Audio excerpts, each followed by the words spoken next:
안녕하십니까, 정희태입니다. 영적으로 특별한 치유 능력을 가지고 있다. 병원에 갈 필요 없다. 네, 이러면서 이 헌금을 요구를 한 거죠. 결국 구속됐다라는 것입니다. 네, 이런 사건들이 굉장히 많습니다. 그래서 영적으로 특별한 치유 능력을 가지고 있다 하면서 본인이 뭔가 치유해 줄 것처럼 하고 병원에 갈 필요 없다라고 하면서 병세가 더욱더 악화될 수가 있는 거죠. 그리고 돈을 갈취하게 되면은 이거는 구속 사유가 될 수 있다라는 것입니다. 이거 많은 분들이 이런 상식적인 부분들을 잘 알아야 한다. 저는 그렇게 말씀을 드리고요. 네, 그래서 이 세계일보에서 보도한 내용인데요. 기도하면 영적 구원, 네, 1만 회에 걸쳐서 신도들 헌금 16억 가로챈 60대가 검거됐다라는 거예요. 네, 구속했다라는 거죠. 그래서 몸이 아파 치료가 쉽지 않거나 가족이 어려움에 처한 이들에게 기도하면 영적으로 치유하고 구원받을 수 있다 하면서 헌금을 챙겨왔다라는 것입니다. 네, 그래서 영적으로 특별한 치유 능력이 있다. 그러면서 기도, 헌금 명목으로 돈을 챙겨왔다라는 거죠.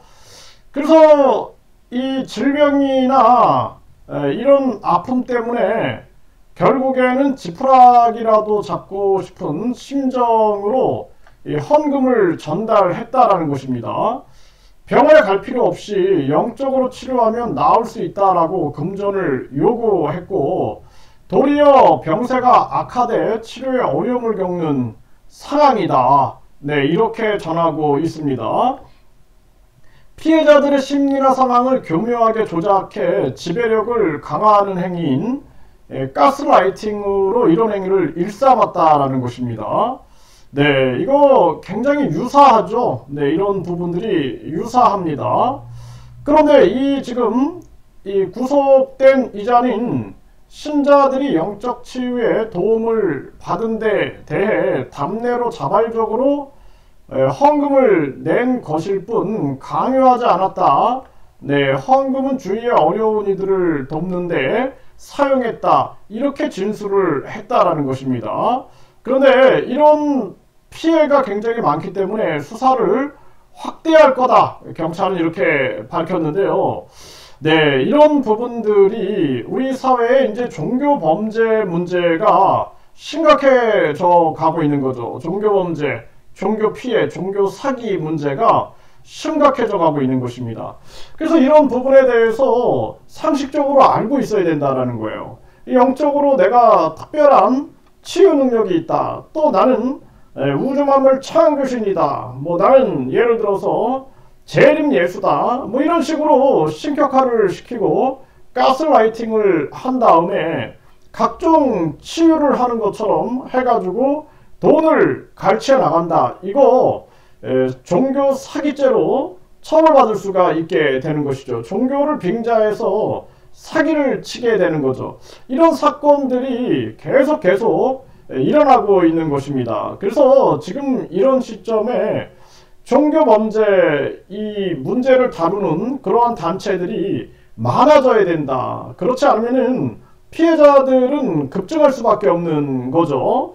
그래서 지금 이 대한민국에서도 보면은 뭐 대선 3번이나 나오고 또 지금 국회의원 출마한다고 하는 또 공중부양한다는 이런 자 있죠. 네, 박근혜랑 결혼하기로 했다 해가지고 감옥살이도 하고 이 자도 보면은 특별한 치유 능력을 가지고 있는 것처럼 자기가 계속 얘기를 합니다. 뭐 우주만물 창조신이다 그러고 그러면서 병원보다도 자기가 뭐 썩지 않는 우유라든지 이런 것들이 만병통치를 할 것처럼 이야기를 하는 거죠. 네, 그럼에도 불구하고 정치와 이 사업, 정치와 장사, 그리고 종교 이 세 개를 완전히 삼위일체가 돼가지고 정치, 종교, 장사가 삼위일체가 돼서 이쪽을 계속 넘나들다 보니 이 징역을 1년 6개월 한번 살았어요. 네, 박근혜랑 결혼하기로 했다.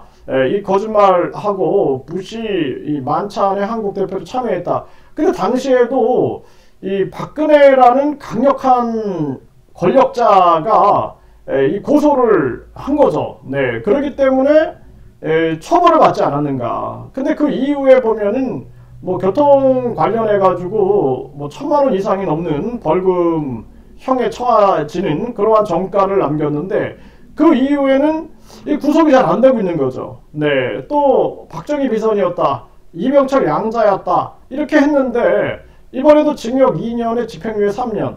네, 이렇게 떨어졌어요. 2심에서 보면은 법무법인을 3개씩이나 선임을 해가지고 변호인으로 반성문도 제출하고 혐의도 인정하고 범행도 자백하고 법정에서 그렇게 하면서 국민들 앞에서는 사죄를 안 하고 있는 것이죠.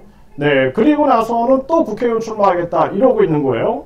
그리고 그러다가 뒤에서는 또 영적인 특별한 치유 능력이 있다, 뭐 썩지 않는 우유, 또 자기가 직접 치유한다 이러면서 네, 병원보다도 자기가 우위에 있는 것처럼 행하는 거죠. 우주만물 창조신이다 이렇게 얘기하고. 그런데 계속 구속은 피해가고, 그리고 징역 2년에 집행유예 3년, 이 선거법 같은 경우에도 징역 2년 집행유예 3년 해가지고 또 이 징역형이라든지 구속은 피해가고 있는 거거든요. 네, 이게 참 안타까운 일이 아닐 수가 없고요. 그래서 많은 분들이 이제는 현타를 맞이해야 된다, 현실 감각을 인식을 해가지고 이 문제에 대해서 엄벌하겠다라는 그러한 각오를 해야 한다, 저는 그렇게 보고 있고요. 이제 많은 사람들이 과거에는 이 교주를 우주만물 창조신으로 믿고, 그리고 많은 사람들이 구세주로 믿었는데 이제는 현타가 오는 거예요. 현타가 오다 보니까 깨어나기 시작하고, 그리고 그 깨어남 속에서 이제는 피해를 호소하는 사람들이 많아지고 있는 것입니다. 그러니까 이런 부분들이 지금 처벌이 자꾸 일어나고, 그리고 이것이 상식화돼야 돼요. 우리 사회에 종교 범죄를 절대 용납하지 않는다. 종교 사기, 종교 피해자들을 반드시 종교 피해자들을 구해내고 종교 사기를 용납하지 않는다라는 이러한 부분들의 합리와 이성과 상식이 성립이 되어야 한다. 그렇지 않고 선거 때만 되면은 정치인으로 딱 둔갑을 하고 뒤에서는 종교 장사하고, 그리고 굉장히 자신이 재림 예수를 넘어서 가지고 우주 만물을 창조했다, 천지 만물을 창조했다 해가지고 가스라이팅을 해가지고 각종 문제 의혹을 만든다 그러면은 이는 용납될 수 없다라는 것입니다. 이거 국민들이 엄벌해야 한다 말씀을 드립니다.